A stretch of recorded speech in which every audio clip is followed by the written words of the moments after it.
शौनक जी ने कहा, सूत जी, अभी पीछे आपने बताया था कि अश्वत्थामा ने ब्रह्मास्त्र चलाया था उत्तरा के गर्भ में, तो ब्रह्मास्त्र का प्रभाव और गर्भस्थ शिशु बच जाना, यह कैसे हो सकता है? गर्भ में महान ज्ञानी महात्मा परीक्षित जी थे, तो हमें लगता है कि भगवान ने ही उस समय स्वयं रक्षा की होगी, क्योंकि ब्रह्मास्त्र से बचना संभव है।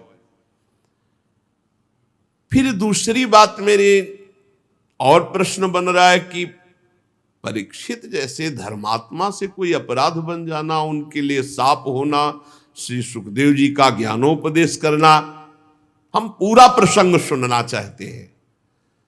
सूत जी ने कहा, धर्मराज युधिष्ठिर अपनी प्रजा को प्रसन्न रखते हुए पिता के समान उसका पालन करने लगे।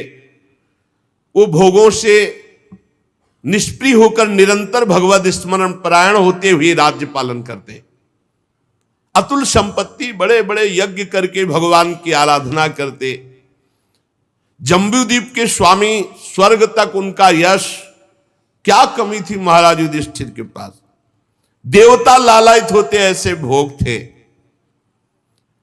पर महाराज पांडवों को भगवान श्री कृष्ण के सिवा और कुछ प्रिय नहीं था। शौनक जी, जिस समय अश्वत्थामा ने ब्रह्मास्त्र चलाया, उत्तरा के गर्भ में ब्रह्मास्त्र का प्रभाव गया, तो वो बालक ब्रह्म तेज से जलने लगा ब्रह्मास्त्र के प्रभाव से।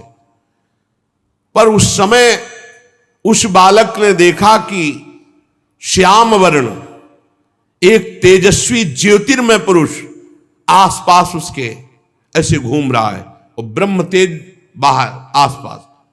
अब वो बालक को नहीं छू पा रहा, बस अंगूठे भर का वो श्याम रंग का तेजस्वी, बहुत ही निर्मल, अत्यंत सुंदर श्याम शरीर, बिजली की तरह चमकता हुआ पीतांबर, सिर पर मोर मुकुट, निर्विकार पुरुष, लंबी लंबी भुजाएं, कानों में तपाए हुए स्वर्ण के सुंदर कुंडल, आंखों में लालिमा, और हाथ में दिव्य गदा लिए हुए बार बार वो शिशु देख रहा है कि मेरे चारों ओर घुमा। तो कौमुदकी गदा के प्रभाव से गर्भस्थ शिशु में ब्रह्मास्त्र का प्रभाव नहीं पड़ पाया। जैसे सूर्य अपनी किरणों से कुहरे को भगा देता है, वैसे ही कौमुदकी गदा के प्रभाव से ब्रह्मास्त्र के तेज को उस महापुरुष ने शांत कर दिया। गर्भस्थ शिशु सोचने लगा, ये कौन है? इस प्रकार 10 मास के गर्भस्थ शिशु के सामने भगवान श्री कृष्ण का साक्षात दर्शन और भगवान श्री कृष्ण की कौमुदकी गदा के प्रभाव से ब्रह्मास्त्र के तेज का शांत हो जाना, और तत्काल वो सोच ही रहे थे कि भगवान अंतर्ध्यान हो गए।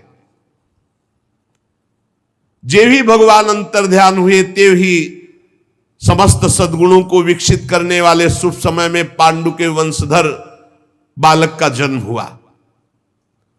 जन्मते समय ही इतना महान तेजस्वी, क्योंकि गर्भ में भगवत साक्षात्कार हो गया है, महान तेज संपन्न। महाराज युधिष्ठिर जब सुना पौत्र हुआ, बड़े प्रसन्न हुए, क्योंकि अर्जुन पुत्र अभिमन्यु, अभिमन्यु पुत्र परीक्षित। राजा युधिष्ठिर, धौम्याचार्य, कृपाचार्य सबको बुलाया, जात संस्कार करवाए, बड़े दान दिए गए। जब बालक का नाल छेदन नहीं होता, उसके पहले, नाल छेदन के पहले तक, उस समय को कहते हैं प्रजा तीर्थ। उस समय जो दान दिया जाता है उसका बड़ा महत्व है। नाल छेदन नहीं हुआ, बालक हुआ, उस समय के दान को बड़ी महिमा प्रजा तीर्थ कहते हैं। उसी समय युधिष्ठिर ने बहुत दान किया, हाथी, घोड़ा, स्वर्ण, बहुत। युधिष्ठिर जी ने कहा, पुरुवंश शिरोमणि, काल की दुर्निर्वार गति अश्वत्थामा वंश मिटाना चाहता था, परंतु भगवान श्री कृष्ण ने बालक की रक्षा की है, इसलिए इसका नाम विष्णुरात। निसंदेह ये बालक संसार में बड़ा यशस्वी भगवान का परम भक्त और महापुरुष होगा। बड़े बड़े महात्माओं ने आशीष दिया युधिष्ठिर जी को और बालक को। युधिष्ठिर ने कहा, महात्माओं, ये बालक क्या अपने उज्जवल यश से हमारे वंश के पवित्र कीर्ति महात्मा राजर्षियों का अनुसरण करेगा? ब्रह्म ऋषियों ने कहा, धर्मराज, ये मनुपुत्र इक्ष्वाक के समान अपनी प्रजा का पालन करेगा। दशरथ नंदन भगवान श्री राम के समान ये सत्य प्रतिज्ञ और ब्राह्मण भक्त होगा। उशीनर नरेश शिवी के समान दाता होगा। दुष्यंत के पुत्र भरत के समान अपने वंश का यश फैलाएगा। ये धनुर्धरों में अपने दादा सहस्त्रबाहु और पार्थ अर्जुन, इन दोनों के समान होगा। अपने दादा पार्थ के समान और सहस्त्रबाहु अर्जुन के समान ये धनुर्धारी होगा।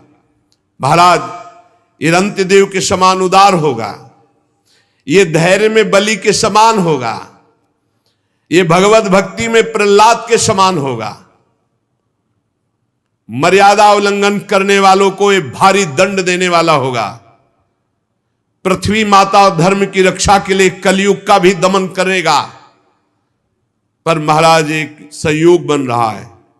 उसी समय, अभी नाल छेदन नहीं हुआ, उसी समय निर्णय करके बता दिया महाराज, संयोग बन रहा है। एक ब्राह्मण कुमार श्रृंगी ऋषि के साप से तक्षक के द्वारा इसकी मृत्यु होगी, ऐसा ज्योतिष। अभी नाल छेदन में नहीं हुआ, पूरा पधारने तक का हिसाब बता दिया।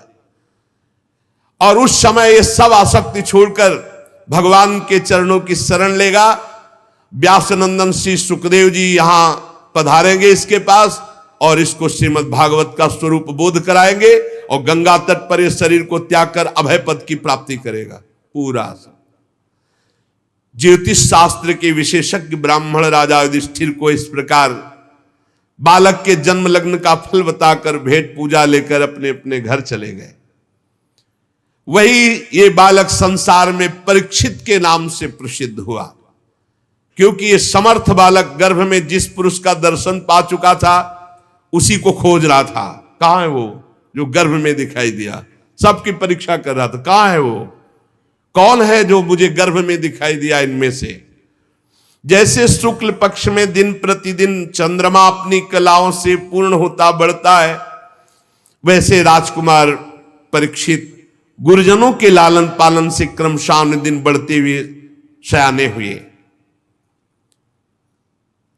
स्वजनों के वध का प्रायश्चित करने के लिए राजा युधिष्ठिर ने अश्वमेध यज्ञ के द्वारा भगवान की आराधना की, बड़ी बड़ी यज्ञ की।